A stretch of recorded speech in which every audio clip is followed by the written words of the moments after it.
अस्सलामुअलैकुम। मोहम्मद अजहर सिद्दीक अपने programme political diaries के साथ हाजिर खिदमत है। 26 फरवरी बरोज हफ्ता 2022। बहुत शुक्रिया आपकी दुआओं का। रब पाक बड़ी जल्दी से दवा सेहत यानी ये जो गर्मी से यानी नज़ला जो बहुत ज़्यादा हो गया था, I was very much disturb, लेकिन शुक्र अल्हम्दुलिल्लाह कोई एंटीबायोटिक नहीं ली। देसी टोटका है और वो बड़ा ज़बरदस्त है। ताहिर महमूद साहब हैं, हमारे दोस्त हैं नॉर्वे से। अल्लाह ताला ने उनको बड़ी सलाहियत दी है इस हवाले से कि नज़ला ज़ुकाम और इस सारी चीज़ों के हवाले से वो कुछ भी नहीं है, देसी देसी चीज़ें, देसी टोटके बताए उन्होंने, बड़ा ज़बरदस्त है। थोम है, अदरक है, एप्पल साइडर विनेगर है और साथ शहद है। इनका वो मिक्सर बताया हुआ है, किसी को ज़रूरत होगी तो मैं नंबर दे दूंगा उनका। Very effective. और बाकी एंटीबायोटिक कोई नहीं ली है, बस दवाइयाँ थोड़ी सी ली हैं और आई एम इम्प्रूविंग। बहुत शुक्र अल्हम्दुलिल्लाह। इरादा था प्रोग्राम ना करूं, रेस्ट करूं, लेकिन रेस्ट कहाँ होती है, फ़ोन आ जाते हैं, व्हाट्सएप आ जाता है, चलते हैं। बहुत से इश्यूज़ पे बात कर रही हैं। एक तो बड़ी ज़रूरी है जो आपसे गुफ्तगू करनी है। जनाब लेफ्टिनेंट जनरल नदीम अंजद साहब DGISI के हवाले से अंसार अब्बासी साहब ने कॉलम लिखा है और सियासी मुदाखलत बाकी चीज़ों में बड़ी गुफ्तगू उन्होंने की है कि TV शीवी पे आना और कंट्रोवर्सीज़ इन सब में वो नहीं आना चाहते। और साथ साथ जो जिक्र किया है ना, वो मेरे लिए तकलीफ़ दे बात है। वो जिक्र करते हैं कि 30 साल कबल तकरीबन एक हाई लेवल कमीशन बना था, air chief marshal Zulfiqar Khan commission कहलाता था, और बेनज़ीर भुट्टो जो ओवरसाइट करने के हवाले से, और 2 टीयर थे, आपको पता है ISI ये पाकिस्तानी फ़ौज के अंडर है, और IB इंटेलिजेंस ब्यूरो ये सिविल हुकूमत के अंडर काम करती है। और आसफ अली ज़रदारी के दौर में और नवाज शरीफ के दौर में ISI को भी पुलिस बनाने की एक साजिश होती रही। एक बात मैं आपको वजाहत के साथ बता दूं, पाकिस्तान में अगर ISI इस तरह काम ना करती तो ये मुल्क कब का ये लोग खा गए होते। बड़े से लोगों को बहुत से गिले हैं, ये मैं याद रख लूँ, या आप लोगों को भी याद होना चाहिए कि पाकिस्तानी फ़ौज के जवान, लीडरशिप, ये मुहब्बे वतन, ना सिर्फ मुहब्बे वतन है बल्कि इल्ज़ामात आप जो मर्ज़ी लगाते रहे इन लोगों पे, ये मुल्क के लिए काम करते हैं, इदारों को बेहतर चाहते हैं। तो ये जो एक तरीका है वारदात है ना, ये फिर अब एक कोशिश हो रही है कि किसी तरह से ISI को नीचा दिखाने के हवाले से। ISI दुनिया की नंबर 1 एजेंसी है, एवरीबडी नोज़। तो इस स्टेज के ऊपर ये, और अच्छा ये मैं इसको ज़रा लिंक करूँगा, किस तरह लिंक करूँगा वो मैं तफसीली बात आपके सामने भी रखूँगा मैं, ताकि आप लोगों को समझ आ सके कि मैं कहना क्या चाहता हूँ। वोट को इज्जत दो का नारा लगाया इन लोगों ने और वो धड़ाम से नीचे गिर गया। आज कहाँ गया वो वोट को इज्जत दो का नारा? वो सिर्फ़ और सिर्फ हमारी एजेंसीज़ को बिला जवाज़ तनकीद बनाने का एक मिशन था। नवाज शरीफ के बारे में मैं नहीं कह रहा, इंडिया में बैठे लोग क्या कहते हैं कि वो उनका एसेट है। और आपको पता है नरेंद्र मोदी से इनके ताल्लुकात, मोदी जब शादी पे इनके घर आता है बगैर वीज़े के, साड़ियों के तोहफे, आमों की पेटियाँ, फिर सज्जन जिंदाल आता है, मेटल के साथ ताल्लुक आप सब लोगों ने देख लिए, बगैर वीज़ा। फिर इनकी अपनी जो सऊदीया के अंदर स्टील मिल है, उसके अंदर अरे को पता है इंडियन ज़्यादा है, पाकिस्तान तो ना होने के बराबर है। अच्छा, मैं इन सब चीज़ों को बाकी मैंने कुछ चीज़ें अपने कोर्ट से रिलेटेड है, बाद में बात करनी, पहले ज़रा मैं इस पे आ जाऊँ जो आपको समझने के लिए ज़रूरी है। पहले हम इसी इशू पे बात करेंगे और वो जो समझना है वो आप लोगों को बड़ी आसानी हो जाएगी। इसका अदम एतमाद से मामला मैं कैसे जोड़ रहा हूँ। यानी एक तरफ वो कह रहे थे कि अपना ना यानी फ़ौज का या ISI का हुकूमतों के तोड़ने और जोड़ने से, तो अब तो चीज़ यानी सामने आ गई है ना। यानी यहाँ गया था कि वो कंधों से हाथ उठा लिए और यानी अब उन्हें खुली आज़ादी मिल गई, आसफ अली ज़रदारी रोल प्ले करेंगे। नहीं, याद रखिएगा, इस मुल्क के ख़िलाफ़ पाकिस्तानी जो ख़ास तौर पर इदारे हैं, फ़ौज और ISI, वो नहीं चलने देंगे। पहले भी ठीक होता रहा है, कई जगह गलतियाँ कोताहियाँ होती हैं, लेकिन इस वक्त वो नहीं आप ले सकेंगे जो आप समझ रहे हैं। शो करके लड़ाई चल रही है, शायद ऊपर के कॉरिडोर में कोई मसाइल चल रहे हैं, लेकिन ये मुल्क आगे चल रहा है। और काफ लीग ने जो है ना आसिफ अली ज़रदारी के सामने जो मुतालबात पेश किए, ये मैं जोड़ रहा था एतमाद के हवाले से, और चार्टर ऑफ डिमांड जो दिया है कि पंजाब की वजारत आला से कम पर बात नहीं होगी, मुतालबात की मंजूरी पर जो मरकज़ में मुकम्मल तौर पर अपोजिशन की हमायत जारी रहेगी, और फौरी इंतखाबात की उन्होंने मुखालफत कर दी है। इस वक्त तहरीके अदम एतमाद में जो सबसे ज़्यादा रोल प्ले कर सकता है वो जहांगीर तरीन है। जहांगीर तरीन की तबीयत ठीक नहीं है और वो आने वाले दिनों में अपने इलाज के लिए यकीनन बरतानिया जाएंगे। अब बरतानिया में क्या नवाज शरीफ से मुलाकात होती है या नहीं होती, लेकिन मैं नहीं समझता कि जहांगीर तरीन इस तरह की किसी सियासत में किसी का साथ देगा। तो जहांगीर तरीन का रोल बहुत अहम हो गया है। और कहा है कि अगर ज़रूरी हुआ तो कौमी असम्बली के इंतखाबात पूरे कराए जाए, वफूक करा लिए जाए। इसकी वजह कि पोजीशन नहीं है ना वहाँ पर। मुस्लिम लीग काफ अगर आज इलेक्शन लड़ने जाए और PTI का साथ ना हो उनका, तो PMLN बड़ा हार्ड टाइम देगी, शायद अपनी सीटें भी ना जीत सकें। और ये जो बातें हैं ना, ये उन्होंने अपने तौर पर सारी ये डिमांड दी है। और वैसे इस पर मुस्लिम लीग काफ का अपना भी मौक़िफ़ आ चुका है।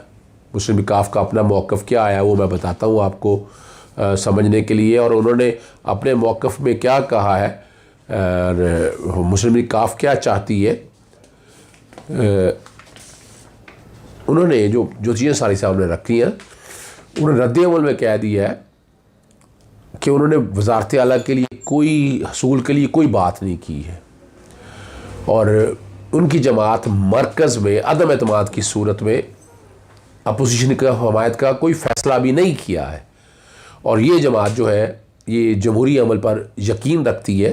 पार्टी ने तमाम तरह फैसलों का इख्तियार जो है वो चौधरी परवेज़ लाई को दे दिया हुआ है।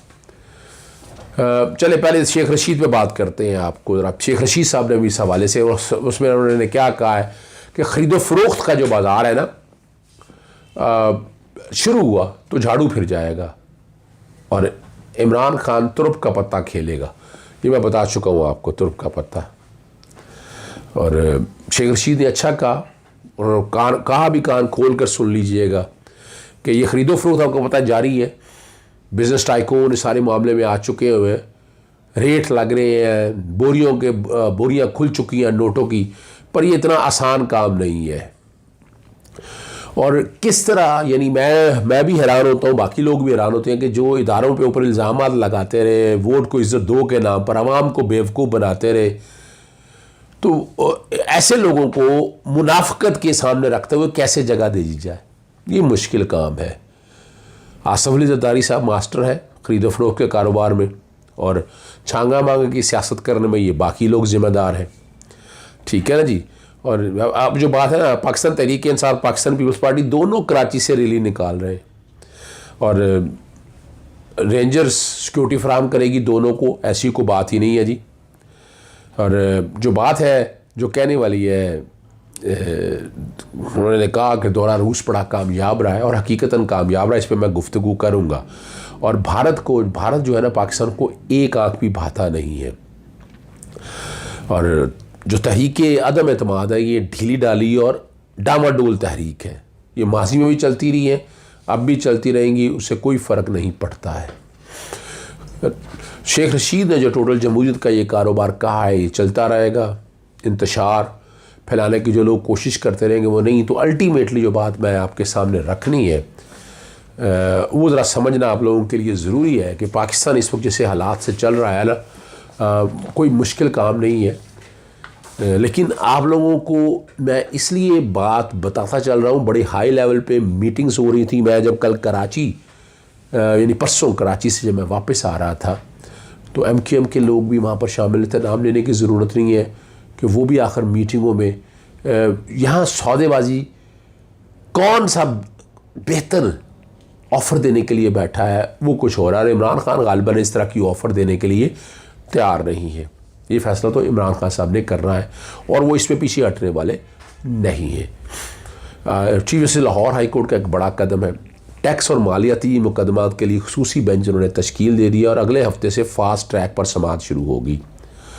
और ये जो है फवाद चौधरी ने भी कहा था और गवर्नमेंट भी ये चाहती है कि टैक्स के मामला जो है ना डे टू डे हेयरिंग हो और तमाम मुतल्लिका स्टेक होल्डर टैक्स मुकदमात में कहा है कि अपना बड़ी कोशिश करें कि मुआवनत करते सारे मामलात को हल करते चलें। सेशन अदालत में वज़ीर-ए-आज़म के ख़िलाफ़ जो सोशल मीडिया मुहिम चलाने के केस में मुलज़िम की दरख्वास्त पर समाअत हुई और जज मौजूद नहीं थे, इसलिए 28 फरवरी तक समाअत मुलतवी हुई। अदालत ने फ़रीक़ैन वकला के दलाइल मुकम्मल होने पर ज़मानत पर फ़ैसला महफूज कर रखा है। FIA के deputy director law Ruqaiya Ambreen ने सरकार की जानिब से दलाइल मुकम्मल किए थे। मुलज़िम जुडिशल रिमांड पर जेल में है, मज़ीद तफ्तीश की ज़रूरत नहीं, ये वकील के मुलज़िम ने बताया। और साबर ने कोई जुर्म नहीं किया। कहाँ जुर्म नहीं किया, हम सब ने देख लिया। आर्टिकल 19 बार बार चलाता हूँ, चले फिर मैं चला लेता हूँ आपके लिए। और पीका के जो एक्ट है ना सेक्शन 20, वो भी बैकग्राउंड पे चला रहा हूँ। जो अमेंडमेंट हुई है वो अमेंडमेंट भी बैकग्राउंड पे चला रहा हूँ ताकि आप लोगों को समझ आ जाए। और साबर के ख़िलाफ़ हुक्मरान जमात के कहने पर झूठा केस बनाया गया। मुलज़िम किसी भी रियासत मुखालिफ सरगर्मी में मुलव्वस नहीं है, ये उनका कहना है। अब यहाँ मैं आपके लिए ना एक रखना चाहता हूँ, इसार अला साहब हमारे दोस्त हैं, उन्होंने यही फेक न्यूज़ के हवाले से जो बात की और सबसे ज़्यादा बताया कि मरियम नवाज़ साहबा सबसे ज़्यादा फेक न्यूज़ फैलाने में जिम्मेवार है, झूठी खबरें। और ये बात सही है, वो कोई भी चीज़ है ज़रा उन्हीं की ज़ुबानी सुनिएगा। खड़ा है ना, वो ये है कि सबसे ज़्यादा फेक न्यूज़ मरियम साहिबा के पास होती है। मिसाल के तौर पे साकिब निसार की फेक न्यूज़ ऑडियो, जजेस की जाली वीडियोस, फिर नवाज शरीफ के जाली सर्टिफिकेट, फिर नवाज शरीफ के वो कैडबरी क्या है, कैलबरी फ़ॉन्ट की फेक, फिर मेडिकल रिपोर्ट्स की वो सहाफ़ती मालकान को क्या कहते हैं टेलीफोन डिक्टेशन, फिर हाँ जी वो आईताई वाली, फिर क्या कहते हैं कतरी ख़त। अब ये सारी फेक चीज़ें निकलती हैं मरियम साहिबा के पास से, उनके पर्स में से। और कासमी साहब मरियम साहिबा के तालीक में से हैं।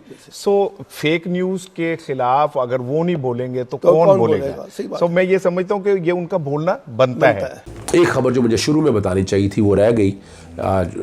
मनी लॉन्ड्रिंग के केस में हमजा शहबाज शरीफ रात कल पेश नहीं हुए, शहबाज शरीफ पेश हुए और हमजा शरीफ के वकला ने उनकी हाजिरी माफ़ी की दरख्वास्त जो मंजूर कर ली गई। 4 गवाहान के बयान कलमबंद किए और शहबाज शरीफ वहां से निकल के बाहर आ गए।